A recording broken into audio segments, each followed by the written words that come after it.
Noel's News! It's Noel's News! I'm a young fella. Well, Noel, how are you? Oh, Black Friday, special offer. Come into my yard and get shot. Fucking scoundrels. People think my house is some sort of tourist attraction. Oh, that's Noel. He's on the podcast.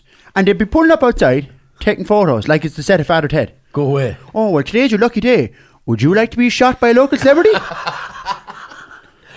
So people are pulling up. Yeah, you've been told. You've been told now. You keep them well anyway, yeah. Not too bad, yeah. Still fooling away. You frightened me there, but you really went for it. Is it annoying you people pulling up to your gaff? Yeah, fucking obviously. And how do they know where you live? Sure, the word got out. Where are the furlongs? Where's Noel? Well, I'm a man about town. People know Noel. What do you want? Okay. You're like yourself. Do you ever see this fella walking around the town, Maureen? No. Oh, the big celebrity. Huh? He wouldn't get recognised in a mirror. I'm too sick for this. Yes, huh? You're like a fucking dose of the mixie, have you? I have the flu, yeah. Huh? Going around this way. Going around. Yeah, that's what you get now for having rips in your jeans. No, he going around the town with holes in his jeans. Now, like holes in your underwear, right? Everyone has them. I was out there I was out last night, and I was talking to the boys in the Hill Bar. Well, And they said, tone it down. They just said, you're going around the town now. They said, tone it down. Tone it back a notch. about me? Yeah. Now, you've been told. I rest my face. Now, Case. now for something more cheery. Yes, lovely. 1 in 5 deaths in the world are caused by bad diet. This is the news, right? So you're not eating porridge. You're not eating old crab apples. You're not old blackberries off a ditch. People aren't eating them anymore. Do you know, if you pick a berry off a ditch, you don't have to wash it? That's a fact. I think you do. Oh, no. I think you don't, because it contains all the vitamins of the ditch. You don't want to be washing them off. They are valuable. So you're going around now eating old googies and now... You mean goji berries, no? Them too. And there's a young fella going around the town. I see him now drinking old bottles of Calpol and eating hot dogs. And we were often hungry. We never had the dog. and last week, I was seeing a woman in a place, and she said, I have written down here, she was eating the wings of a buffalo. Buffaloing. Yeah. And the little dinky yolks. Yeah. Sure, no wonder buffaloes can't fly. They could be a ton weight. They could be, and there's no wonder people are sick going around eating all that. Like if I pull up to the shop now in the van and I wanted to get diesel, and I said, oh no, I'll put in 7-Up instead. Do you know, should the van conk out? No. And obviously I don't go to the shop to get my diesel, but the news, you're eating too much salt and not enough whole grain and fruit and vegetables, right? And here's a story for you now. The country in the world with the highest rate of diet-related deaths was... America? Yeah. No, it was Uzbekistan. No way. The Big Apple. Or as they say in Uzbekistan, good day, mate. So Uzbekistan is one of those countries that kind of gives you a headache if you think about it, because it's not quite China and it's not Saudi Arabia. It's one of those places in between that are shit at soccer. You know? Now, I know Ireland, we're not exactly Tranmere Rovers ourselves, but anyway, the traditional dish in Uzbekistan is an equal mix of lamb, carrots and rice with loads of oil and spices, and they cook it in a huge cast iron wok, which a wok, if you don't know, that is what Knuckles Carey from Clonmel used to say when he was taking a shite in the building site. He'd say, I'm going for a walk. I'm going for a walk. But he's shite anywhere. Fuck. But Clonmel lads fit. But a wok is a kind of a pot he put over an open fire, they say. And this famous Uzbekistani dish is called plov. Plov, which is funny because it kind of sounds like you're taking this shit. Plov. So I was actually talking to a Uzbeki gastroenterologist the other day. Just by chance. As luck would have it. I met her at the bus stop. Obviously she was getting the bus. I wasn't getting the bus. I was picking up chicks. No, I was like, in a way I was, because Martin McGrath does send us down ducks from Kildare. Okay, my God. And he rears them and he sends them down the bus. And the ducks, he have kind of a wired cage on the bus. But then the ducks are fine with it. But now, they do tend to shit all over everyone else's luggage. But I love old ducks. Do you? I love ducks, yeah. And so do the gun club. So as I was saying, I met this lady. Her name was Lola Abdurrakhimova. You knew her brother Mick. And she is an expert in our food and that. And she said, hey, don't be giving out about our diet. She said, it's not the food, it's the amount you're eating. People are eating too much. So she said, the issue in Uzbekistan, you'll all be wanting to know. Tender rocks there.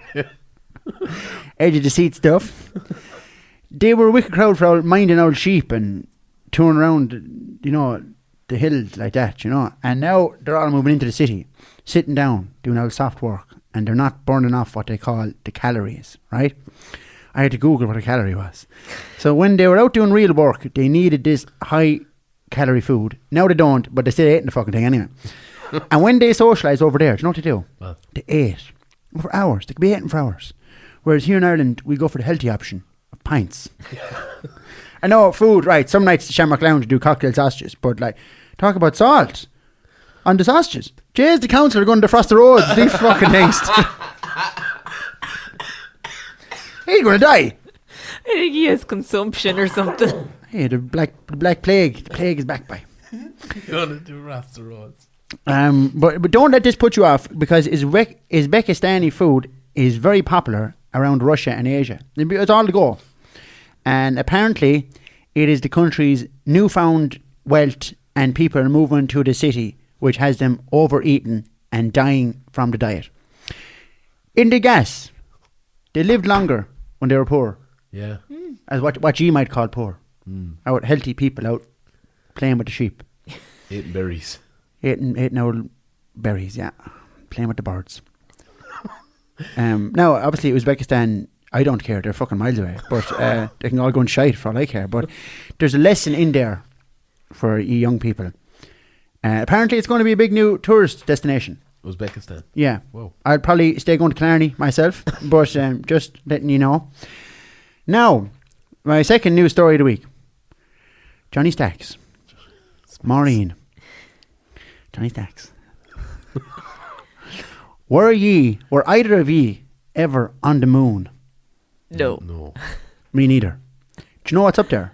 Fuck all. Right? Which is surprising news that the European Space Agency, ESA, is asking member states to donate €2 billion Whoa. at a conference going on next week abroad in Seville. You didn't hear that one now. You don't be listening, walking around with your ears in your pockets. Hands closed.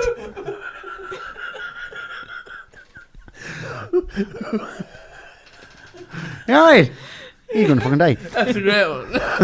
Ears in your mouth. So, anyway, the thing about the moon, right? The Americans are up there. What are you doing? Who said that? I fucking said it just there. What are you doing? You're taking notes on me. Yeah. This is a private conversation. I think he's overdosed on the Calpol, Noel. Oh, that's fucking excellent. Well, before I was so rudely interrupted there, the Americans are up in the moon, the Russians are up in the moon, and now we're going up. Fucking point in that. This is like, we're drinking Shamrock, and send young Pollard up to see is there anyone on the hill, right? He comes back 10 minutes later. No, there's no one up there. And we're like, we'll go anyway. It's fucking pointless. Yeah. I'm telling you, there's no one up there. So, ESA, they say they're going to have a man on the moon by the end of the decade. Like, we done that. Do you remember the moon landing? Before your time, I suppose. Yeah. It's 1969. Yeah. I remember the moon landing. I was only a child at the time. 20th of July, 1969. The day I got a kiss from Sally Tynan. I bought her a bottle of natural lemonade. And I gave the rest of the day trying to squeeze it out of her. She ended up marrying Dr. Malibla. Did she? Yeah, and I never got the lemonade back. Oh, God. And I hate when someone doesn't buy their round. People who don't buy their round, you're as bad as the Normans. Do you remember them, the Normans? Yeah. They come in and fucking wreck the place. Here's the fact, you know. Norman invasion of Ireland, Anglo-Norman invasion of Ireland, exactly 800 years before the moon landing. Coincidence? Possibly. Moon landing or moon invasion? Where were the Normans? You know, were they involved in the moon landing? Right? You know the American boys take up space. NASA, right? NASA. Are they the Anglo-Normans up to their old tricks again, right? Normans wear a full suit of armour. What do astronauts wear? A full suit of space armour, right? Normans went places they don't belong. Astronauts go on to fucking planets they don't belong. And they both discriminate against the Irish. Ooh, astronauts. Yeah. Would you ever see an Irish astronaut? No, fact. They do have Irish heritage. I rest my face. Oh. Apparently, ESA want to develop commercial possibilities for satellites on the moon's orbit as a way of transferring data. So, it's a bit far-fetched if you ask me. We're sending money to space, like, and the club are looking to build new dressing rooms. Can't get a fucking penny. And I tell you, when we finally build them dressing rooms, do you know who's barred? The fucking Normans. So that's it. The European Space Agency are going to the moon. And I wonder, how much will Ireland be asked to give? Sure, we've no money. Yeah. That's exactly what I'd be telling them. I'd be ringing NASA and I'd be ringing Europe going, oh, no money, lads. Couldn't even go out the weekend. Locally then, just a word to say, has a loved one of yours passed away recently through old age, illness or tragedy? If so, don't bury them, at least not for another 5 days, because Frankie Fahey Funeral Home Black Friday sale, that's right, Frankie goes to Hollywood. Or at least you'll feel like you're in Hollywood with the VIP treatment Frankie will give your dead relative. From large man to old granny, Frankie Fahey has coffins to suit all sizes. Call into our new showroom in Knockavilla and meet our respectful and understanding team of staff, including Niels McGrath, Scrapper Carrigan, and the Duck Lacey. Jeez, that woman never shuts up. Who? Did you ever meet the Duck? No. Oh, for God's sake. That's what people say when they see her coming. Duck. So, yeah, this Friday, half price on plywood headstones. They're very environmentally friendly. Okay. With a rot away the fucking nothing in 10 years. So if you or your loved ones want to be buried this Friday, call Frankie Fahey Funeral Home on 062 52555 and ask for the Duck. Now, you've been told. I rest my face. Well, the truth is, as far as I understand, Frankie has a digger rented for 1 day. And he wants to get everyone in and covered while he has the JCB. How much did you get paid for that? That's between me and Frankie Fahey's Funeral Home. Well, when are you going to start paying me? Soon. Very soon. You'd think I'm the St. Vincent de Pauler here. I was trying to remember his name there. Which was he? St. Vincent de Patrick. I'm not a charity. I don't have charitable status like the church. Big money knocking around there. Oh yeah, that is true. That's it. Now I'm away. Where are you going? None of your business. I rest my face. See you later. Good luck.